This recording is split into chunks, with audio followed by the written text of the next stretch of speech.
Hello everyone, welcome to Orangey बुलबुले। कैसे हैं आप सब? आई होप सब अच्छे होंगे और हम लोग भी बढ़िया हैं। आज हमारी शादी को 7 साल हो गए हैं, 2 बच्चे और एक लॉन्ग डिस्टेंस रिलेशनशिप रहा है हम लोगों का। हम दोनों हस्बैंड वाइफ की जॉब अलग अलग है। मेरी स्टेट गवर्नमेंट की है और मेरे हस्बैंड की सेंट्रल गवर्नमेंट की। तो जॉब करते हुए साथ में रहना वो भी पॉसिबल नहीं हो पा रहा है। लेकिन आपने मेरी वीडियोज़ में देखा होगा कि मैं हमेशा घर में रहती हूँ अपने बच्चों के साथ। तो आपको देख के लगता होगा कि ये जॉब कहाँ करती है, ये तो घर में अपने बच्चों के साथ ही रहती है। लेकिन बच्चों की वजह से ही मैंने छुट्टी ली हुई है। पहले अनी के होने पे मैंने 1 साल की लीव विदाउट पे ली और अब केली की वजह से लीव विदाउट पे हूँ, क्योंकि मेरे दोनों बच्चों को ही स्पेशल केयर की ज़रूरत थी। क्योंकि मेरे दोनों बच्चों को ही बर्थ के साथ ही कुछ ना कुछ प्रॉब्लम्स रहीं, तो उन्हें स्पेशल केयर की ज़रूरत थी और माँ से अच्छा उन्हें कौन समझ सकता है या कौन ऐसा ट्रीटमेंट दे सकता है। इसलिए मुझे छुट्टी लेनी पड़ी। और फिर 2 बच्चों के साथ आपका वर्क और फिर आपके हस्बैंड आपके साथ ना हो तो कुछ भी मैनेज नहीं हो सकता है। और जब मैं जॉब भी करती थी तो मैं वहाँ की वीडियोज़ नहीं बनाती थी, मैं सिर्फ घर की ही वीडियोज़ बनाती थी। इसलिए आपको कभी ऐसे लगा नहीं होगा कि ये जॉब भी करती है। और ये लॉन्ग डिस्टेंस में रहना, ये अपने आप में ही एक बहुत बड़ी प्रॉब्लम है। जब आप साथ होते हैं शादी के बाद तो आप एक दूसरे को जानते हैं, समझते हैं, एक दूसरे की पसंद नापसंद पता होती है। आप लड़ते झगड़ते हैं और साथ ही साथ में हो तो तुरंत ही एक दूसरे को मना लेते हैं। लेकिन जब आपके बीच दूरियां ज़्यादा हों तो आप एक दूसरे को समझ नहीं पाते।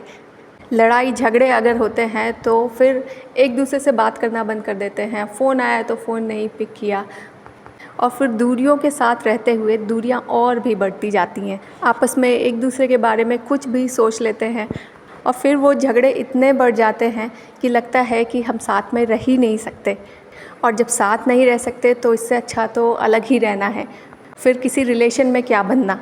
और रिलेशनशिप में जो एक कड़वाहट होती है वो बढ़ती जाती है। फिर डाइवोर्स, तलाक, अलग रहना, ये सारी चीज़ें दिमाग में घूमने लगती हैं। और जब ये सारी चीज़ें घूमने लगती है ना, तो लगता है कि हाँ, यही सही है। वही चीज़ें हावी हो जाती हैं, हमें बस वही नज़र आता है कि बस अब अकेले ही रहना है। जब सारी मुसीबत मुझे अकेले ही झेलनी है तो फिर इस बोझ की क्या ज़रूरत है, इस रिश्ते की क्या ज़रूरत है। लेकिन लड़ाई झगड़े किस रिलेशन में नहीं होते हैं? स्टार्टिंग में तो सभी के साथ ये होता है, चाहे आपकी लव मैरिज हो या अरेंज मैरिज। सब भी एक दूसरे को धीरे धीरे ही समझते हैं, साथ रहते हैं तभी समझ में आता है। हमारा ये 7 साल का रिलेशन भी कुछ ऐसा ही है जैसा कि लॉन्ग डिस्टेंस में अक्सर होता है। लड़ाई झगड़े और फिर दिमाग में वही कि सब कुछ मुझे अकेले करना है, अकेले झेलना है। फिर बच्चे का भी मुझे ही देखना है, जॉब भी करनी है, हस्बैंड तो इतनी दूर है, कोई भी परेशानी हुई तो वो तो मेरे पास नहीं आने वाले ना। छोटी छोटी प्रॉब्लम्स एक दूसरे से शेयर कर पाते हैं, तो इससे अच्छा है कि अलग हो जाए, तलाक ले लें। ऐसा ही फेज़ हमारी लाइफ में भी आया जब लॉकडाउन लग गया था और कोई एक दूसरे से नहीं मिल पाया। हम लोग 9 महीने तक एक दूसरे से नहीं मिले। अनी 1.5 साल का था जब ये लॉकडाउन हुआ। उससे पहले गौतम आते जाते रहते थे या कभी कभी मैं सीसीएल ले लेती थी तो एक दूसरे से मिलना हो जाता था। लेकिन वो 9 महीने बिल्कुल ऐसे हो गए कि बिल्कुल हम आपस में कट हो गए। इतनी ज़्यादा मिसअंडरस्टैंडिंग हमारे बीच हो गई कि हमें लगा कि हमें अलग हो जाना चाहिए। हमें क्या, सिर्फ मुझे लग रहा था ये, क्योंकि बच्चा भी मेरे पास था, जॉब भी मुझे करनी थी, क्योंकि लॉकडाउन के बाद हमारे जो जॉब थी वो फिर से कंटिन्यू हो गई थी। लेकिन ये हार्ड टाइम सिर्फ मेरे लिए नहीं था, मेरे हस्बैंड के लिए भी सेम ऐसा ही टाइम चल रहा था, क्योंकि वो घर से हज़ारों किलोमीटर दूर अकेले थे। और लॉकडाउन में तो आपको पता ही है कि कहीं बाहर नहीं जा सकते, घूमने फिरने कुछ नहीं, तो अकेला आदमी तो ऐसे ही डिप्रेस्ड हो जाए ऐसी सिचुएशन में। लेकिन हम दोनों ही एक दूसरे को नहीं समझ पा रहे थे उस टाइम। मैं अपनी बुआ जी के पास थी उस टाइम और उन्होंने भी गौतम को काफ़ी समझाया कि भाई आप एक दूसरे से दूर हो, एक दूसरे में ट्रस्ट तो पैदा करो, एक दूसरे के लिए प्यार पैदा करो। लेकिन वो सब आए कहाँ से?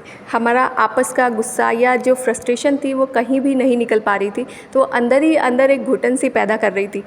गौतम ने आज तक नाम नहीं लिया कि तलाक या अलग हो जाएंगे, ये सिर्फ मेरे ही दिमाग का फितूर था।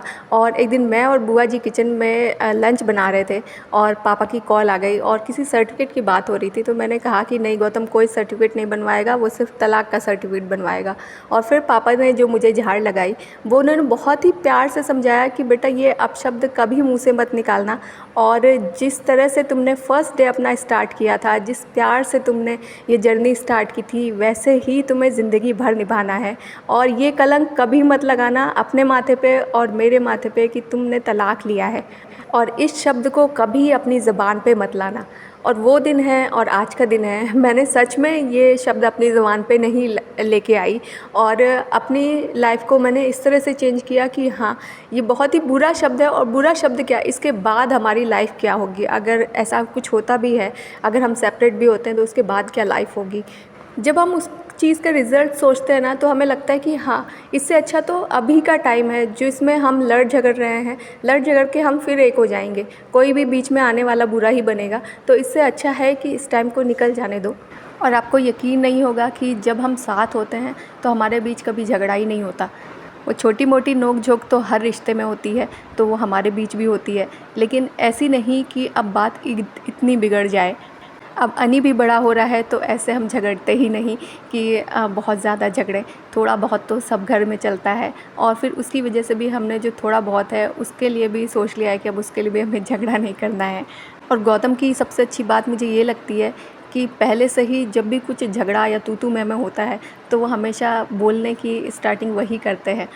और इस तरह से जैसे कि हमारे बीच अभी कुछ हुआ ही नहीं, 2 मिनट पहले कुछ लड़ाई झगड़ा हुआ ही नहीं था, बिल्कुल ऐसे नॉर्मल। तो अब मेरा भी हाल वही हो गया है।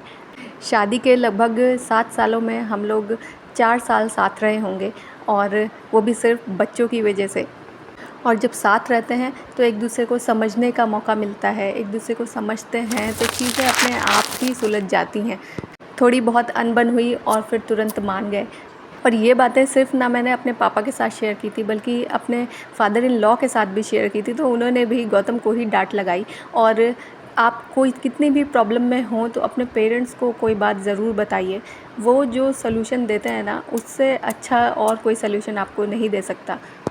इसलिए जब भी मुझे लगता है ना कि थोड़ा सा गड़बड़ हो रही है, गौतम मेरे से नहीं सुधरने वाले, तो मैं अपनी मम्मी को मतलब कि अपनी सास को ये बातें बताती हूँ और वो बहुत प्यार से उसका सलूशन भी बता देती हैं।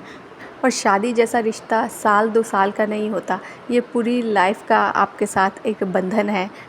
और एक दूसरे को समझने में थोड़ा टाइम तो लगता ही है और जब चीज़ें समझ में आ जाती हैं तो फिर लाइफ अपने आप ही स्मूथ चलने लगती है। हम दोनों को ही एक दूसरे का मूड समझ में आ जाता है, कब लड़ाई झगड़ा करना है और कौन सी बातें आसानी से मनवाई जा सकती हैं, वो सारी चीज़ें पता चल जाती हैं साथ में रहते रहते। अब गौतम दूर भी होते हैं तो मैं छोटी छोटी चीज़ों का इतना इशू नहीं बनाती। और फिर बच्चे जैसा अपने पेरेंट्स को देखते हैं उनके दिमाग में भी वैसी ही इमेज बन जाती है। ऐसे कहने को तो सब यही कहते हैं कि औरत को ही सब कुछ झेलना पड़ता है, लेकिन ऐसा नहीं है। अगर आप सोचिए तो आप देखेंगे कि आपके हस्बैंड भी कितना झेलते हैं। कोई भी छोटी बड़ी बात मनवानी हो तो हम अपनी बात बनवा ही लेते हैं हस्बैंड से, फिर चाहे उन्हें अपने पेरेंट्स को मनाना हो या किसी और को, तो फिर और क्या चाहिए। तो फिर किस बात का रोना धोना और लड़ना झगड़ना, साथ में रहो या दूर, बस खुश रहो। तो आज के व्लॉग में बस इतना ही और आपसे मिलेंगे नेक्स्ट व्लॉग में। तब तक के लिए बाय बाय, टेक केयर।